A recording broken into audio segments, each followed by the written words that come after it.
Sundown town, sundown town. Don't let it get you muddy when the sun goes down.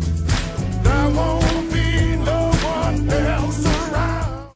30 years after the Civil War came a period Rayford Logan called the Nadir of American Race Relations, in which blacks were segregated once again and were put back into second-class citizenship.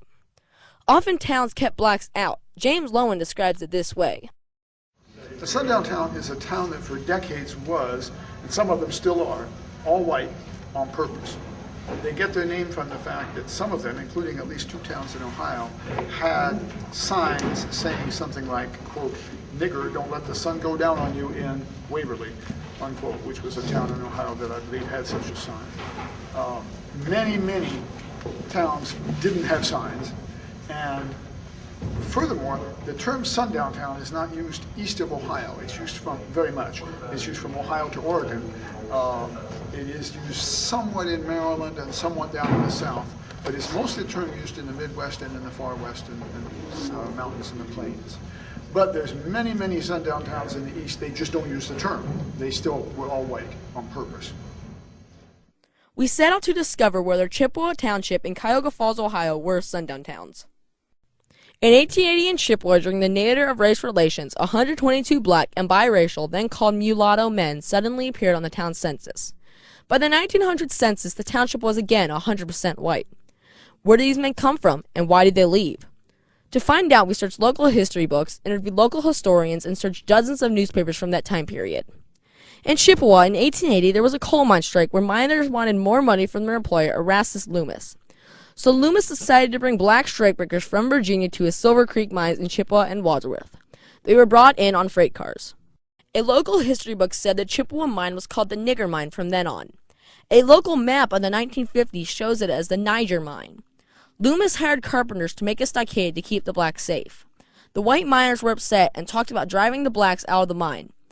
500 men stoned the barricade around the mines and injured one of the constables. The New York Times described it this way on May 9th. Columbus, Ohio, May 9th. Governor Foster remained in his office nearly all last night to be in readiness to order more troops to the Silver Creek coal mines in Wayne County if necessary. While arrangements have been made for militia reinforcements to proceed to Wayne County in case they are needed, it is thought that there are 2 companies now on duty at the mines will be sufficient to prevent riot or bloodshed. 80 soldiers were stationed at the mine for 6 weeks to protect the miners. There is no record that any further violence occurred. Local historians simply say that they eventually drifted back to the south, and a few moved to nearby Wadsworth. We traced several of the families to a neighborhood in Wadsworth that they founded a Baptist church. What happened to the rest of the strikebreakers? Why did every single one of them leave town? Were they run out, or did they leave on their own? A local historian claims that he has spoken to families in town whose ancestors were in the Ku Klux Klan. Could that have been the problem? Local history books, not surprisingly, don't mention anything about the KKK. It might have just been that they were not welcome because they were strikebreakers, but Loomis had also hired strikebreakers for his men in Wadsworth, where some did end up settling. Was Chippewa Township a sundown town, or was it not? We don't know. There is some evidence that it may have been, especially since it has remained white, 0.4% blacks out of nearly 10,000 people at the last census, but there is no documented evidence that proves it. Sometimes the opposition to African Americans was because they were brought in as strikebreakers, especially in coal mines. Once in a while as strikebreakers in some other kind of industrial company. And that makes sense. I mean, I'd be against them too if I were a white worker and suddenly this group is brought in, I'm on strike, a perfectly probably legitimate strike against my employer who's not paying me as much as he should or as much as he said he would, and then they hire these other folks and pay him less. That makes sense. But what unfortunately usually happened was that the racism overlay it so thoroughly that, like in Payne, Illinois, when they drove out the strikebreakers, they drove out the entire black community, not just the strikebreakers. And Payne then became a sundown town for the next 100 years. Next, we investigated Cuyahoga Falls, Ohio. This suburb of Akron has been known to many as Caucasian Falls. In the 1960s, it was not uncommon for real estate agents to participate in keeping neighborhoods segregated.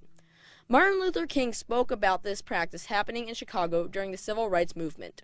We sent Negroes in large numbers to the real estate offices in Gage Park. Every time Negroes went in, the real estate agent said, "Oh, I'm sorry, we don't have anything listed." Now you can find something somewhere else, and it was always back in the ghetto, but they didn't have anything. And then soon after that, we sent some of our fine white staff members into those same real estate offices, and the minute the white persons got in, they opened the book. Oh yes, well, we have several things. Now, what exactly do you want? The Akron Fair Housing case of 1965 was one such case where realtors didn't sell a house to black people. Tom Powell was a University of Akron professor selling his house in Cuyahoga Falls. He was approached by the NAACP to work with local civic leaders seeking access to housing without regard to prospective buyers' race. They wanted him and his wife to attempt to sell their house to any qualified buyer regardless of race. Powell recalls, "The proposal has to be discussed with Ann, of course, especially because of the risks. Henry Anderson from the NAACP comes to our house that evening and briefs us frankly about the possible dangers. He points out, for example, that the draperies of our big living room window will need to be kept drawn at some point because of possible attacks. We readily agree to do as he asks, hardly imagining that Ann will soon be keeping a loaded handgun on the lunch counter when I am at work." Powell interviewed 4 different realtors. They all refused to sell the house to blacks, even though the market was poor because of building. They said, "As realtors, we can't sell to coloreds. If I did it, I would have to sell real estate elsewhere. I would rather die than sell to colored."